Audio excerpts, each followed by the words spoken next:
আসসালামু আলাইকুম দর্শক বন্ধুরা, welcome back to my channel Swarnalata's cooking house. আশা করি আল্লাহর রহমতে আপনারা সবাই খুব ভালো আছেন। আজকে আমি রান্না করব খুব মজার একটি রেসিপি, আর সেটি হলো আলুর নাগেটস। এটি আপনারা বিকেলের নাস্তায় বা বাচ্চাদের স্কুলের টিফিনেও দিতে পারেন। তো বন্ধুরা, চলুন দেখে নেওয়া যাক কিভাবে তৈরি করব। আলুর নাগেটস তৈরি করার জন্য আমি এখানে নিয়ে নিয়েছি মাঝারি সাইজের 2টা আলু দুটোকে ছুলে নিয়েছি। এখন আলুগুলোকে একটি ছুরির সাহায্যে টুকরো টুকরো করে কেটে নেব। এখন চুলায় একটি প্যান বসিয়ে নিয়েছি। প্যানের মধ্যে টুকরো করা আলুগুলো দিয়ে দিলাম।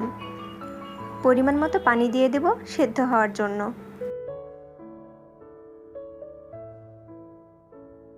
পানি দিয়ে ঢেকে দেব যতক্ষণ না আলুগুলো সেদ্ধ হয় ততক্ষণ পর্যন্ত।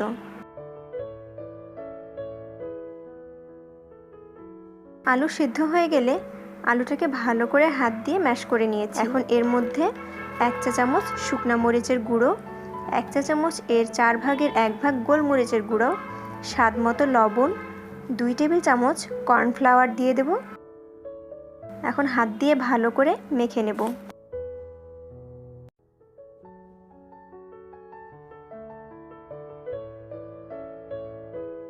মাখা হয়ে গেলে একটি ট্রেতে নিয়ে একটু লম্বা করে চ্যাপ্টা করে নেব, তাহলে কাটলে দেখতে ভালো লাগবে।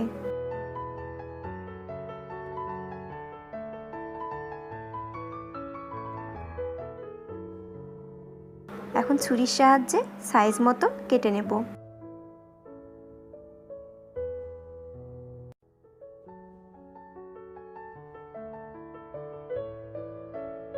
এখন অন্য একটি বাটিতে একটি ডিম ভেঙে একটু লবণ দিয়ে কাঁটা চামচের সাহায্যে ডিমটাকে ভালো করে ফেটিয়ে নেব। অন্য একটি পাত্রে আমি টোস্ট বিস্কিট গুঁড়া করে নিয়েছি। এটাকে ব্রেড ক্রাম্বস হিসেবে ব্যবহার করব। এখন একটা একটা করে নাগেটস নিয়ে প্রথমে ডিমের মধ্যে, তারপর ব্রেড ক্রাম্বসের মধ্যে মিশিয়ে একটি পাত্রে রাখব। এভাবে সবকটি নাগেটস তৈরি করে নেব।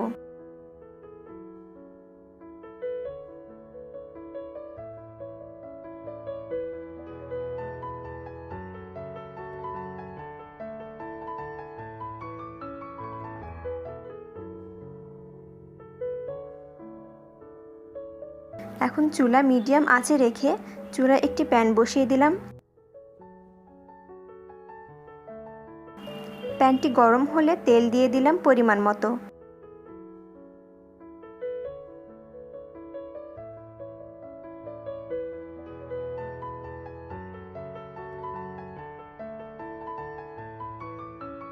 তেল গরম হলে একে একে সবকটি নাগেটস দিয়ে দিলাম।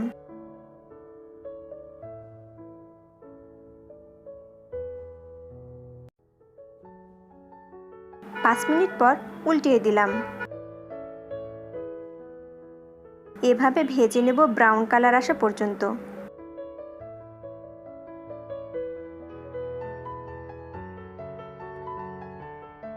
ভাজা হয়ে গেছে, এখন তুলে নেব।